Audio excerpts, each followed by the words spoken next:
Et bien nous voici de retour dans SketchUp pour terminer le petit dessous de plat que nous avons déjà bien avancé.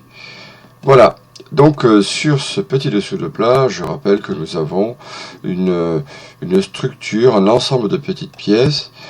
Ici, nous avons une traverse, ici une autre traverse, là une autre traverse. Chaque traverse, ce sont des composants qui sont tous indépendants l'un à l'autre.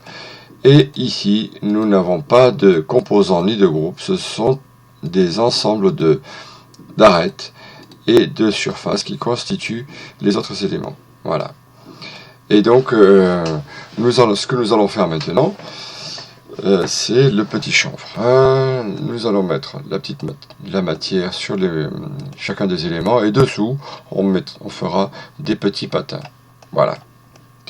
Alors, je vais laisser les composants tels que ces traverses dessus, et là je ne vais pas créer encore de composants puisque j'ai à travailler directement dessus. Voilà, ça va m'éviter de rentrer directement dedans pour pouvoir faire le chanfrein. Ici, je vais faire un petit chanfrein de 5 mm et une profondeur de 5 mm. Voilà. Et pour faire ce chanfrein, il y a plusieurs procédés. Je vais utiliser le procédé le plus simple et le plus rapide. Et quand on fera les petits patins dessous, là, on utilisera un autre procédé qui est encore plus rapide. Je vais faire un petit trait ici au milieu pour pouvoir m'accrocher dessus. Donc L au clavier pour avoir la ligne, une ligne de là à là. Voilà. J'enfonce la touche C au clavier pour avoir le cercle. Je choisis le centre de cette ligne-là, ici. Et comme j'ai un rayon qui est de 125, eh bien je vais rentrer 120 pour me faire un petit trait ici à 5 mm du bord. 120, je renseigne au clavier, entrée. J'ai ma première arête de mon chanfrein. Pour l'instant, j'ai un petit peu trop de rayons. Enfin, pas des rayons de segments sur mon cercle, j'en veux un peu plus. Donc je vais renseigner 40 S, qui veut dire 40 segments, entrée. J'ai un cercle qui est beaucoup plus doux. Voilà. J'appuie sur espace au clavier pour sortir de la fonction cercle. Et maintenant, je vais créer mon petit chanfrein. Donc j'ai cette arête qui est ici, je vais la descendre de 5 mm. Pour cela, je vais appeler la fonction déplacer, M au clavier, je m'accroche sur le bord ici, et je vais descendre cette arête. Donc là, je peux, dans ce sens-là, dans plein de sens, ce que je veux, c'est obliger au logiciel, à SketchUp, de se déplacer dans un seul sens, c'est le sens vertical. Eh bien, il y a la possibilité de pouvoir l'obliger, et c'est bien pratique quand on fait des déplacés, des copies, de pouvoir être vraiment sûr qu'il se déplace suivant l'axe que l'on souhaite. Et là, je veux qu'il se déplace dans l'axe vertical. Pour cela, j'enfonce la touche en même temps que je maintiens cette arête là. Voilà, j'enfonce la touche flèche supérieure de mon pavé, et là maintenant je ne peux me déplacer que à cet axe là. Voilà. Si j'enfonce la touche gauche, la flèche gauche pardon de mon clavier, eh bien je peux me déplacer que dans cet axe là, l'axe vert. Et si j'enfonce l'autre touche de l'autre flèche, la flèche droite de mon clavier, là je peux me déplacer seulement sur l'axe rouge. Et ça c'est super pratique. Alors j'enfonce la touche, la flèche supérieure de mon clavier, je donne ma direction, c'est vers le bas, voilà, je lâche, je ne sais pas quelle dimension j'ai rentré, puisque j'ai fait ça au pif. Maintenant je renseigne 5 à mon clavier, j'enfonce la touche entrée, et j'obtiens ainsi mon premier petit chanfrein. Voilà. Je vais faire pareil sur cette arête. J'appuie espace pour sortir de la fonction déplacer, je sélectionne mon arête. Voilà, c'est fait. M au clavier pour dire déplacer. Je sélectionne le point de base, c'est cette arête ici. Je descends vers le bas, je bloque la direction en enfonçant la flèche supérieure de mon clavier. Je clique et je renseigne 5 au clavier, entrée. Espace pour sortir de ma fonction. Je sélectionne mon arête. M au clavier, je sélectionne mon point de base, qui est ici, je maintiens appuyé, voilà, je maintiens appuyé, je ne lâche pas, j'appuie sur la flèche supérieure de mon clavier, je lâche, je renseigne 5 au clavier, entrée. J'ai fait les chanfreins de ce côté. Et on voit que, en créant mon chanfrein, ici, ça m'a fait un trait. Et ça le fait parfois quand on a des formes courbes. Et c'est souvent ennuyeux, parce que ça rend mon chanfrein disgracieux. Ici, par exemple, j'ai une arête ici, là. Cette arête-là, puisque j'ai un segment ici, un segment là, donc forcément je fais une arête. Mais il a bien compris que, eh bien oui, mais c'est une arête, mais ça c'est courbe. Donc c'est normal que je ne dessine pas mes arêtes. D'ailleurs, si je clique dessus et que je demande les adoucissements d'arête, non, ça ne marche pas, c'est uniquement dans les composants. En tout cas, quand vous avez ce genre de soucis, quand je dessine une moulure, il n'est pas rare que j'ai ce genre de problème. J'ai du coup plein de traits qui apparaissent, et ça c'est plutôt ennuyeux.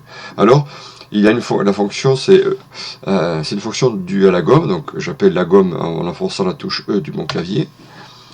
Et si je gomme cette arête, du coup, hop, je perce. C'est-à-dire que là, je me retrouve à voir l'intérieur de ma pièce de bois. C'est plutôt embêtant. CTRL Z au clavier pour revenir en arrière. Je vais essayer de sélectionner l'arête. Ça y est, elle est sélectionnée. J'enfonce la touche supprime à mon clavier. Hop, je suis à l'intérieur de ma pièce. Alors du coup, comment est-ce que je vais faire pour supprimer cette arête? Ou plutôt, comment la rendre invisible? Parce que c'est ce que je souhaite. CTRL Z au clavier pour revenir. Je sélectionne mon arête, clic droit, et je peux la masquer. Ça, c'est un procédé. CTRL Z au clavier. Le procédé que j'utilise le plus rapidement possible, le plus rapide en tout cas, ce n'est pas de le masquer comme ça, mais j'appelle la gomme en enfonçant la touche E de mon clavier. Et je vais gommer, mais pendant que je gomme, ici, j'enfonce la touche CTRL de mon clavier. Et du coup, il me le masque. Voilà. Et ça, c'est beaucoup plus rapide que clic droit, sélectionner, clic droit, masquer. Voilà. Je retourne, je reviens de ce côté, espace pour sortir de ma fonction.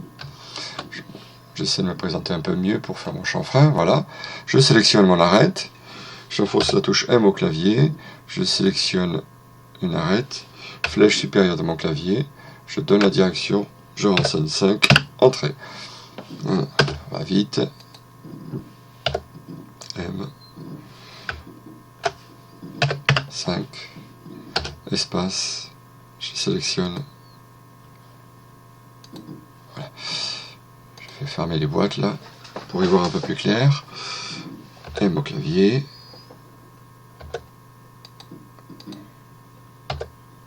Je sélectionne. Je donne la direction. 5. Entrée. Voilà. Maintenant je vais gommer le cercle, je n'ai plus besoin. E au clavier pour avoir la gomme et je supprime. Oh, CTRL Z pour revenir. Voilà. J'ai fait mon chanfrein. Là par exemple ici quand je zoome un petit peu, voilà. Voilà, espace, on voit que l'arête elle existe, mais par contre SketchUp ne me la montre pas. Il a compris que c'était un métier du gauche. Il fait du bon boulot, mais pas toujours. Des fois il oublie. Alors, je crois qu'on a le même problème ici de ce côté. Il m'a créé une arête, donc j'appelle la gomme avec le E au clavier. J'enfonce la touche CTRL avant de sélectionner cette arête. Du coup, elle est masquée. Très bien. Eh bien, je vais faire le chanfrein maintenant sur ces autres pièces. Je sélectionne dedans, donc je double-cliquer sur ma pièce, qui me permet de rentrer à l'intérieur de mon composant, qui est ici. Je vais faire un cercle, C au clavier, je sélectionne la moitié de cette arête. Je donne mon rayon qui est de 120, entrée. 40 S pour dire que je veux un cercle de 40 segments. Voilà. je espace au clavier pour sortir de ma fonction cercle, je sélectionne cette arête, M pour dire que je veux la déplacer, je donne ma direction en enfonçant la flèche supérieure de mon clavier. Une fois que la direction est donnée, je renseigne 5, entrée. Je vais faire pareil de l'autre côté. Espace au clavier pour pouvoir sélectionner cette arête. Je déplace avec M au clavier. Je donne ma direction en enfonçant la touche supérieure, la flèche supérieure, 5, entrée, et voilà. Et maintenant, j'efface le cercle, ici et là. Voilà. Vous avez vu que quand j'ai effacé le cercle, ici, ça n'a effacé que le cercle, et ça n'a pas effacé la pièce de bois qui était là, parce que je suis en fait à l'intérieur de cette pièce-là, quoi, de ce composant. Voilà. Et comme je suis à l'intérieur de ce composant, ce qui est autour, ben, ça n'existe pas. Voilà. Je peux pas gommer là. Voilà. Par exemple, là, je vais chercher à gommer cette surface-là. Par exemple, je ne peux pas. Ah, sans faire exprès, j'ai fait une bêtise. Voilà. Voilà. Là, je peux pas gommer.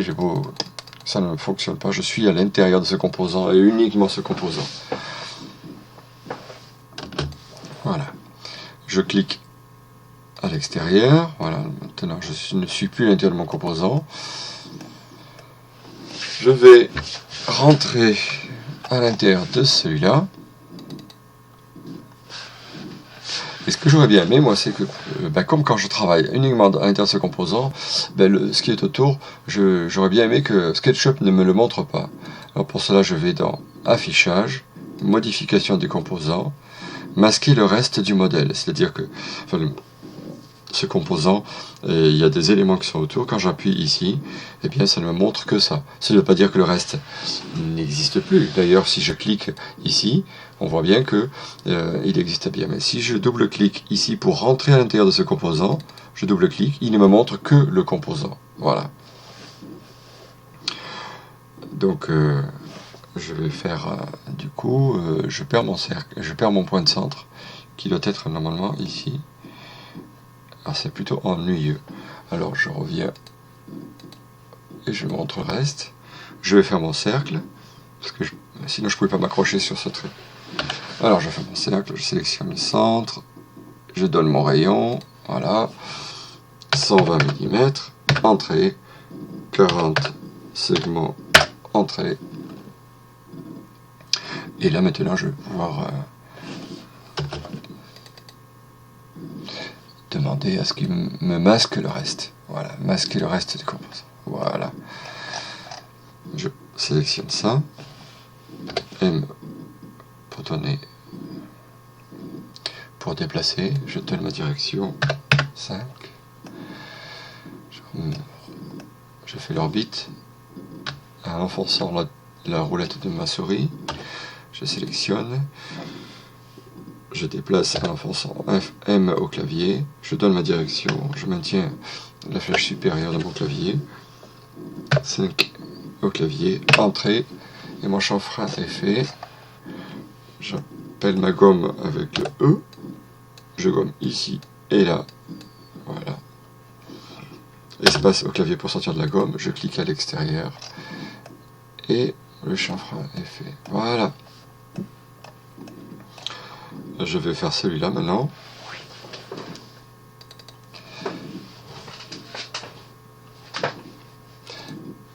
Modification du composant. Et je vais désactiver. Cette fonction, je l'utilise énormément. C'est-à-dire que là, pour l'instant, c'est juste dessus le plat. Quand on est vraiment en train de faire, imaginons que vous êtes en train de faire une commode, et vous êtes en train de faire le tasseau ou le côté tiroir. Bon, vous avez besoin du tiroir uniquement, vous n'avez pas besoin de tout le reste.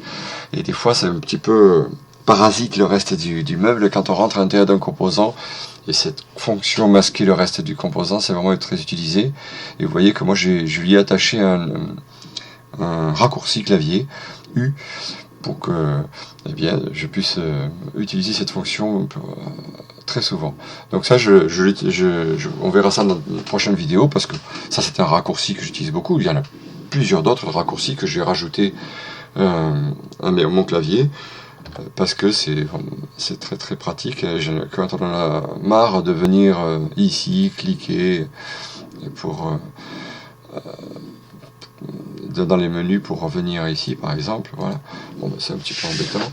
Pour gagner du temps, on se fabrique des raccourcis clavier. Voilà. Et la fonction, c'est U. Voilà. Ça, c'est pratique parce que du coup, là, j'ai besoin de faire un cercle, j'ai besoin du point de centre. Hop, je fais C au clavier. Je clique ici. J'ai plus besoin. Voilà, tac. 120 au clavier.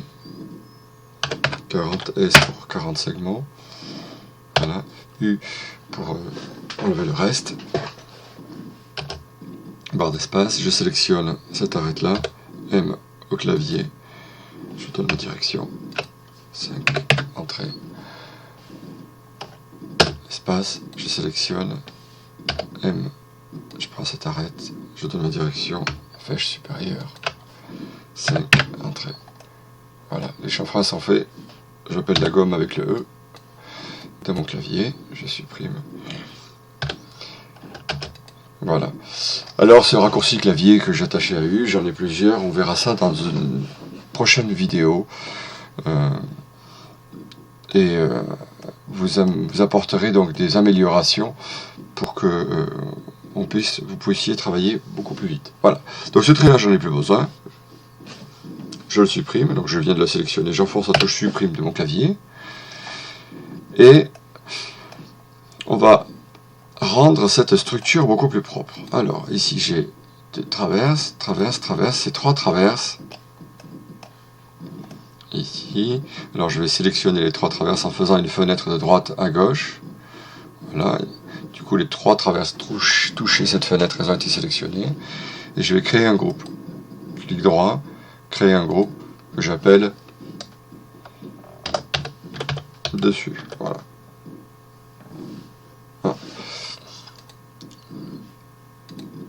Info aussi l'entité, le nom. C'est ici qu'on met. Je suis en majuscule. D1. Voilà. C'est là que l'on donne le nom du groupe. Alors je sors de ma sélection parce que sans faire exprès j'ai appelé la fonction échelle. Voilà. Ce composant-là, je vais le sélectionner. Cet élément-là, qui est constitué de surface et d'arête, eh bien, je vais le sélectionner. Je peux le faire de 2 manières. Soit je fais une fenêtre de gauche à droite. Alors je me présente bien pour que voilà, je puisse faire ma fenêtre et qu'à l'intérieur de cette fenêtre ne rentre tous les éléments de ce composant. Clic droit, créer un composant. C'est une traverse. Voilà, c'est la traverse droite. Voilà. J'ai un autre procédé pour sélectionner un composant qui est beaucoup plus rapide, c'est le triple clic. 1, 2, 3. Ah, c'est pas marché, je recommence. 1, 2, 3. Voilà. Quand on fait le triple clic, eh bien, ça sélectionne toute la surface. Voilà. Si je fais un clic, je sélectionne une surface. Double clic, la surface et les traits qui le contourent. Triple clic, vraiment tout. Voilà. D'ailleurs, on voit ici le petit trait que j'ai masqué tout à l'heure. Là. Voilà. Il existe, hein, cette arête-là existe, mais elle est masquée. Là, je viens de sélectionner cette pièce-là. Je vais créer un composant. Le raccourci clavier pour créer un composant, c'est le G, la lettre G de mon clavier. J'enfonce la touche G de mon clavier et je vais l'appeler traverse M. Voilà, du milieu. Créer. Triple clic. J'ai au clavier pour appeler la boîte de création de composants et je l'appelle traverse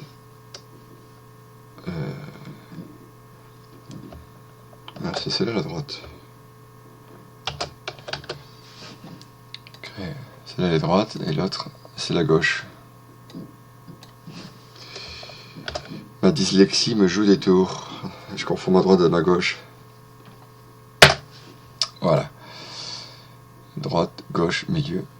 Tout ça, là, celle-là, celle-là, celle-là. Pour sélectionner un composant, soit je le sélectionne comme ça directement, soit je peux venir le sélectionner ici. Et c'est parfois pratique de pouvoir venir choisir un composant, surtout que quand on a des composants qui font partie d'un composant et qui eux-mêmes font partie d'un autre composant et ainsi de suite. Pour illustrer mon propos, on peut imaginer par exemple que un côté tiroir c'est un composant, le composant du tiroir, et le tiroir lui-même c'est un composant aussi, qui enferme bien sûr 5 pièces, les côtés, la face, l'arrière et le fond. Voilà. C'est le même principe que quand sur une nomenclature on fait les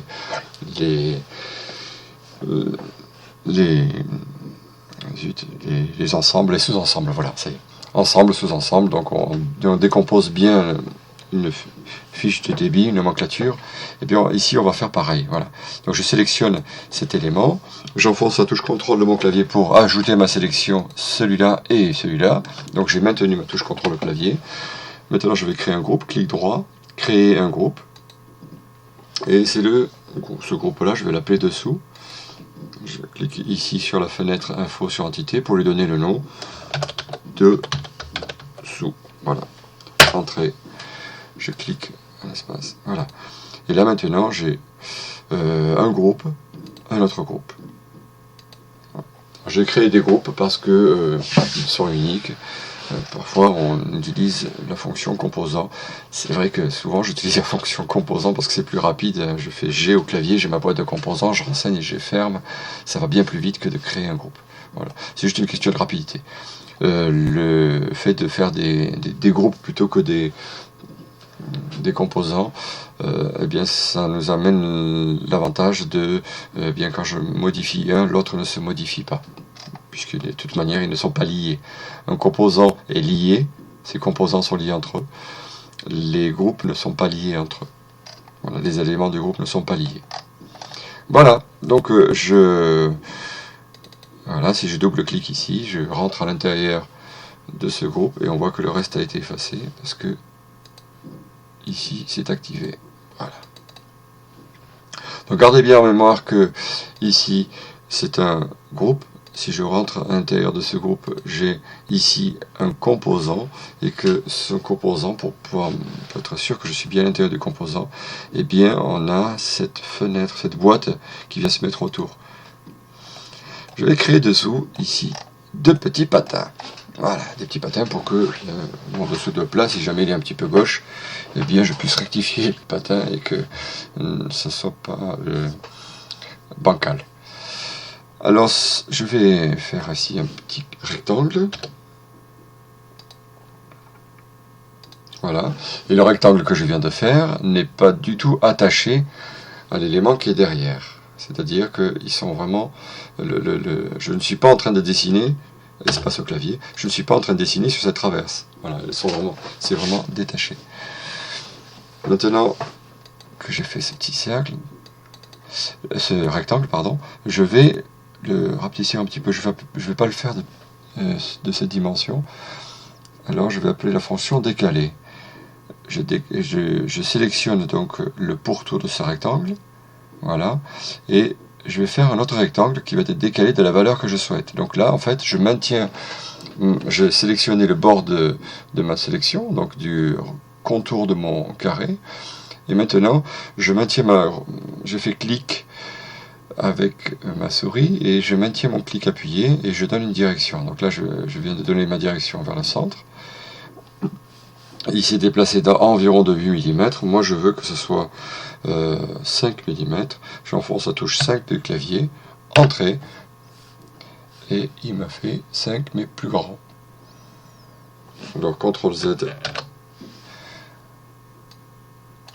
5, voilà, là ça a marché. Pourquoi ça n'a pas marché? Je sais plus, je sais pas, tant pis, c'est pas grave.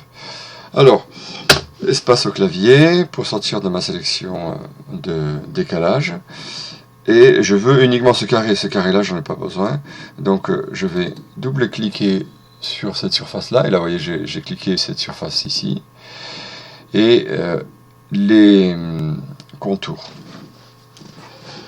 Pour pouvoir garder uniquement ce rectangle du milieu, eh bien, je peux soit sélectionner cette arête, je fais supprimer au clavier, mais cette arête existe toujours, ici, Je supprime au clavier.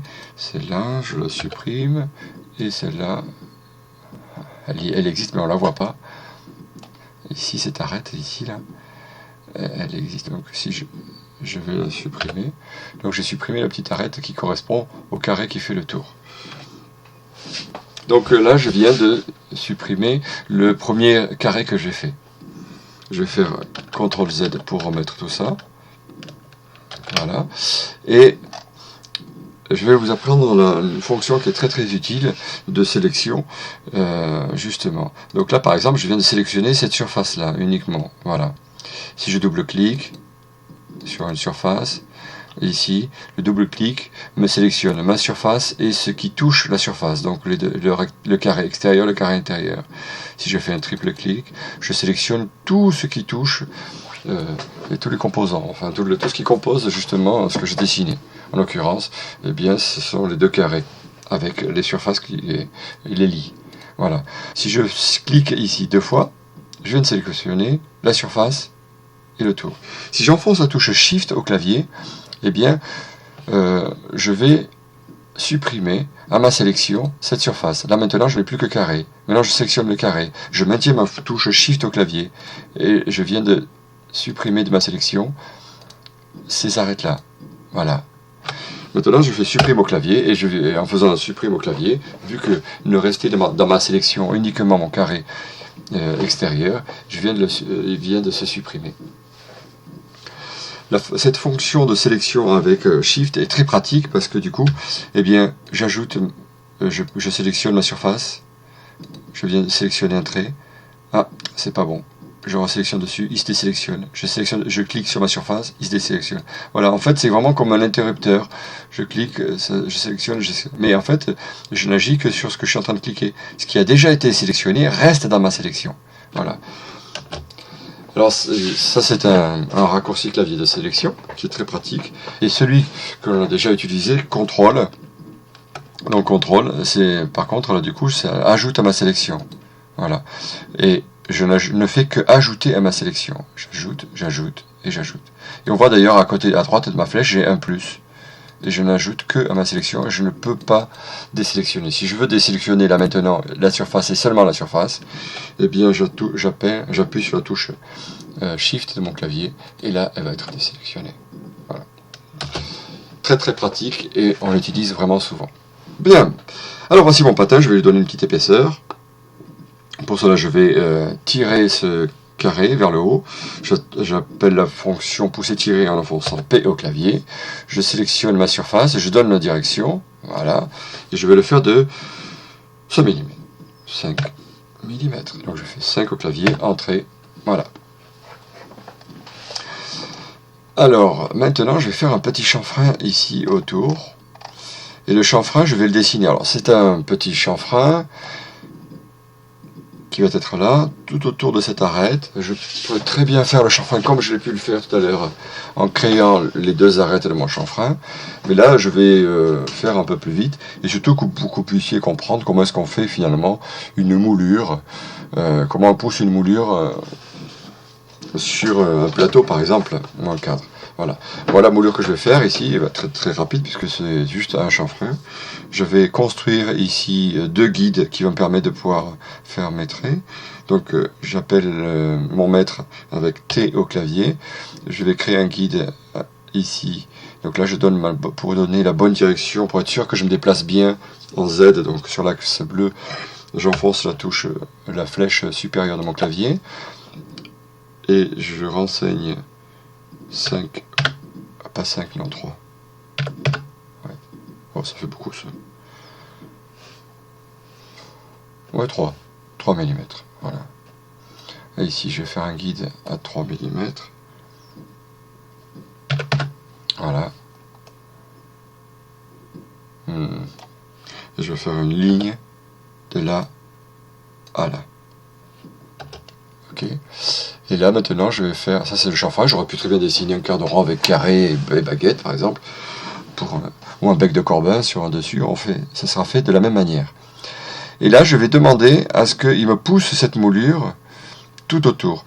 Si je le fais que sur cette arête-là, donc si je fais par exemple pousser et cette arête-là, je vais avoir un chanfrein uniquement sur cette face-là. Donc après, il faut faire les autres. CTRL Z pour revenir.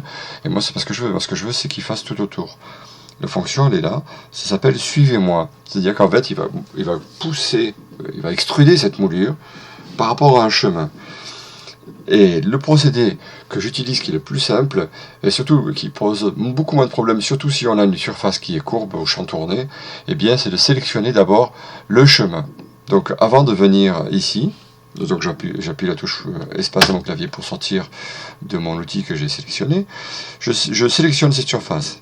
Ok, mais seulement je n'ai pas le contour pour l'instant. Je veux le contour. Double-clic donc. 1, 2. Là, j'ai la surface et le contour. Maintenant, j'enlève de ma sélection ma surface avec la fonction Shift. Je clique maintenant sur la surface et je viens de supprimer de ma sélection cette surface. Et j'ai maintenu dans ma sélection le carré extérieur qui correspond au chemin que doit parcourir le chanfrein qui est ici. Maintenant que j'ai sélectionné avant mon chemin, je viens ici et j'appelle la fonction suivez-moi qui me demande maintenant, donc c'est ici qui me pose la question, sélectionner la face à extruder. La face à extruder, c'est celle-là. D'ailleurs, il me le met en pointillé pour me dire est-ce que c'est bien celle-là, pour pas que je me confonde avec celle-là. Je clique dessus et j'obtiens un chanfrein. Voilà. C'est comme ça qu'on fait pour profiler une pièce de bois. Les guides qui sont ici, j'en ai plus besoin, donc j'appelle ma gomme avec le E au clavier, je fais un clic glisser pour supprimer mes guides, voilà.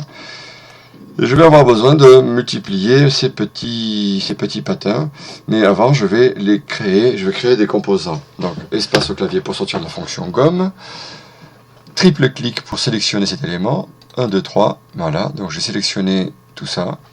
J'appelle ma boîte de création de composants en enfonçant la touche G au clavier. Je l'appelle patin. Voilà. Le patin est tout seul. Voilà. J'ai créé mon patin. Et je vais copier cet élément ici. Pour pouvoir copier cet élément ici, je vais m'accrocher à un point qui serait identique. Donc ce serait ce point-là, le point de départ, le point d'accroche.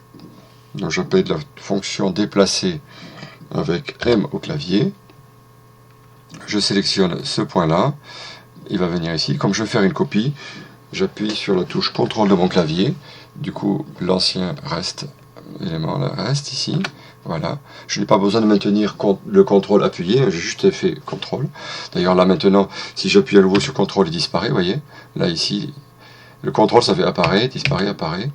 Voilà. Et je m'accroche sur le même point que l'origine qui est ici. Voilà. J'ajoute à ma sélection, là, il est sélectionné celui-là. J'ajoute à ma sélection cet élément-là avec la touche Shift. Donc je sors de ma sélection de déplacer en enfonçant la barre espace de mon clavier. J'enfonce la touche Shift pour avoir le plus-moins juste à côté de ma petite flèche, on voit là, ici. Je sélectionne l'autre patin, maintenant je vais copier ces deux patins pour pouvoir les mettre ici, en bas. J'appelle la fonction déplacer, CTRL au clavier, pour pouvoir en faire des copies.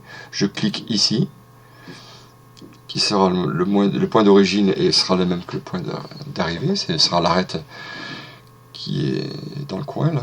Je clique. Et j'ai obtenu ainsi mes patins.